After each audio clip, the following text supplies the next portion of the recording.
Hello नमस्ते सबैलाई। नमस्कार जय साहब। खामबन्दीमा नाम सहित हो खै हाम्री नातिनी खै हाम्री नातिनी खै नातिनी। नमस्कार ल त्यही त ल दीक्षा मिस गुड मर्निङ।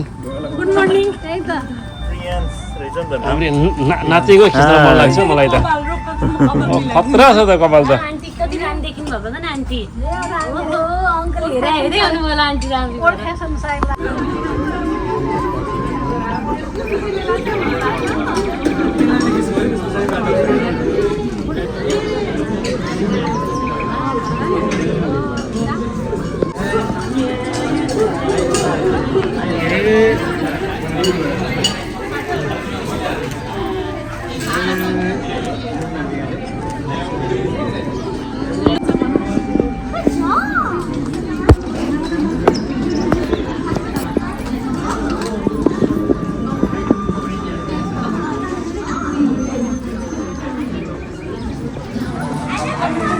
कम्पनी प्राली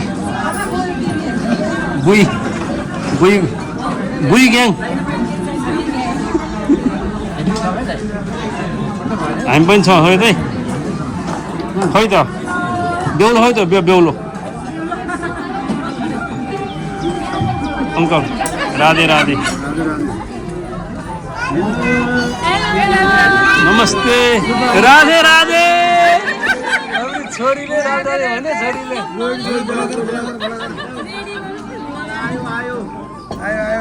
ल राधे राधे प्युठान ल फुपू सारो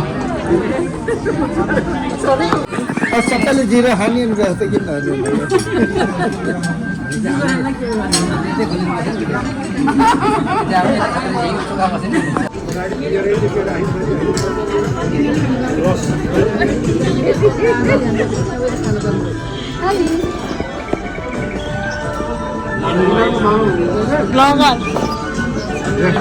क्यानाडाको भिडियोमा आउँछ है।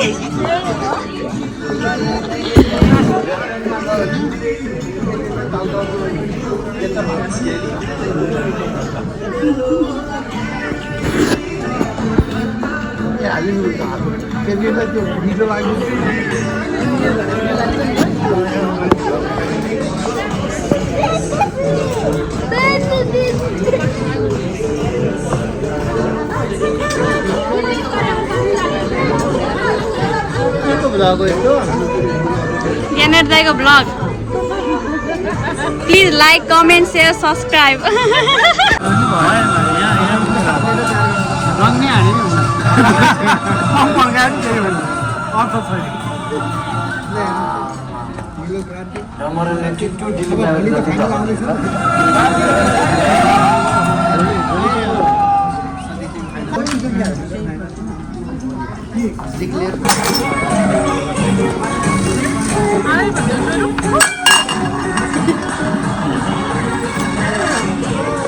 छेमा के छ छेमा ए छेमा विराजु के भन्छ नातिले सबै इष्टमित्रहरू अलिक कम हो चिन्छ नि होइन अहिले हजुरबालाई चिन्यो।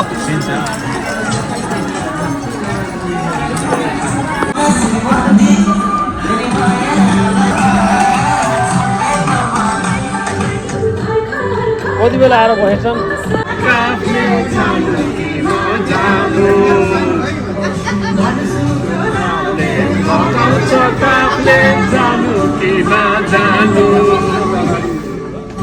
बस यो हो नि तरिका।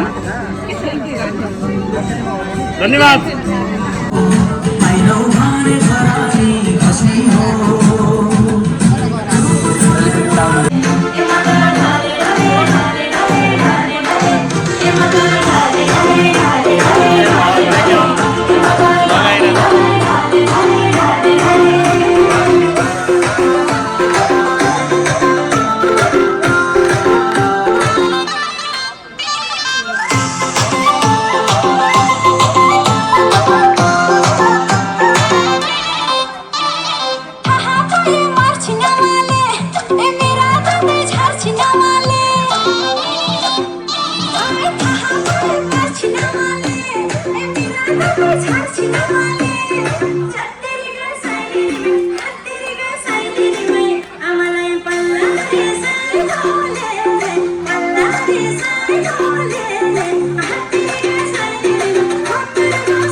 भाइले कहिले सिक्यो यस्तो राम्रो नाच्न भने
लाज पर्ने कुरा लाज लाग्यो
छोरीको आमा नाचेर थाकेर थचक्क बसिन् बिचरा माया लाग्ने जस्तै गरेर हजुरबाको यति थोरै खाएर के हुन्छ कि हजुरबा जस्तो मान्छे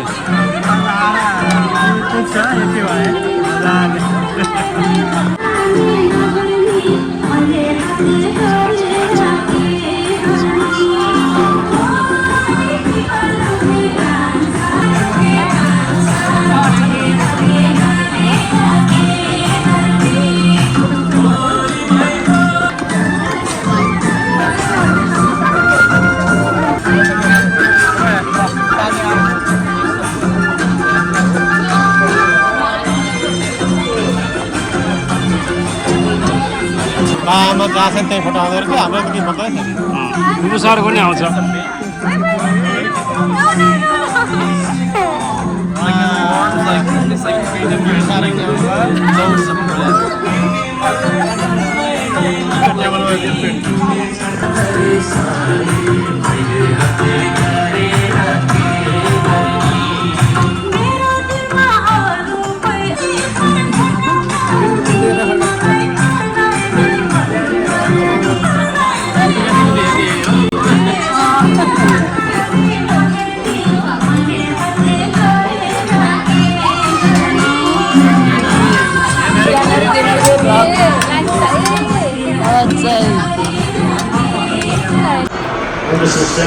मेक्सिको र इङ्ल्यान्डको गेम पनि हेर्दैछौँ है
प्लानिङ पनि हो अब यहीँ आए पछाडि चाहिँ बाबुको पास्ने गर्न छोडेको रहेछ र सबैजना किनभने मलाई चाहिँ कस्तो भने हिजो टेक्ससमा थिएँ म सुरुमा त्यति टाढा कस्तो नजिकै जा मामाहरू नजिकै जा आनन्दहरू नजिकै जा परिवारजन सँगै बस्नुपर्छ भनेर भने रहेछन् भगवान्ले पनि अनि त्यस पछाडि अनि अब आउँदा सबै कुरा मिलाएर आउँदै गर्दाखेरि अलिकति ढिलो पनि भयो तर पनि अन्ततगत म तपाईँहरूकै नजिकै आइपुगेको छु सँगै आइपुगेको छु अनि त्यस पछाडि अब अनि यही बिचमा अब बाबु पनि जन्मियो र त्यस पछाडि बाबुको अन्नप्राशन पास्ने कार्यक्रम अब यहाँ सबैको अगाडि सँगै बसेर सम्पन्न गर्न पाउँदाखेरि मलाई चाहिँ एकदम खुसी लागेको छ र यो कार्यक्रम सबैभन्दा कस्तो भने मलाई चाहिँ एकदम भाग्यवान जस्तो लागिरहेको छ कि यो कार्यक्रम गर्दै गर्दाखेरि नेपालबाट बाबा मम्मी आउनु भएको छ मसँगै हामीसँगै हुनुहुन्छ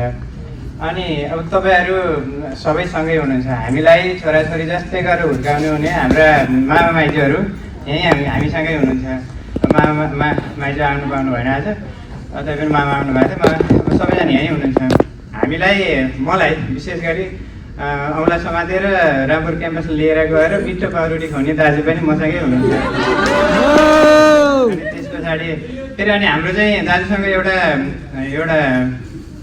सल्लाह पनि भएको छ प्लानिङ पनि भएको छ कि दाजुको 84 र मेरो छोराको नातिको पास्ने चाहिँ सँगै गर्ने भन्ने कुरा पनि भएको छ तर अब कस्तो भने के अरे दाजुको 84 त अब लगभग फिक्स पनि भइसक्यो होइन अब कहिले हुन्छ भन्ने त लगभग फिक्स छ अब मेरो नातिको पास्ने कहिले हुन्छ भन्ने कुरो त छोराले कहिले बिहा गर्छ भन्ने कुरामा भर पर्छ अब त्यसको लागि चाहिँ अलिकति मेसो मिलाउनु पर्छ म छोरालाई भन्दै गरौँला हाम्रो यस्तो प्लानिङ छ भनेर बुहारी चाहिँ खोज्दै गरेर हुन्छ हजुर त्यसको लागि सबै कुरा अब मेसो मिलाउनु पर्छ अनि तर अब कस्तो भने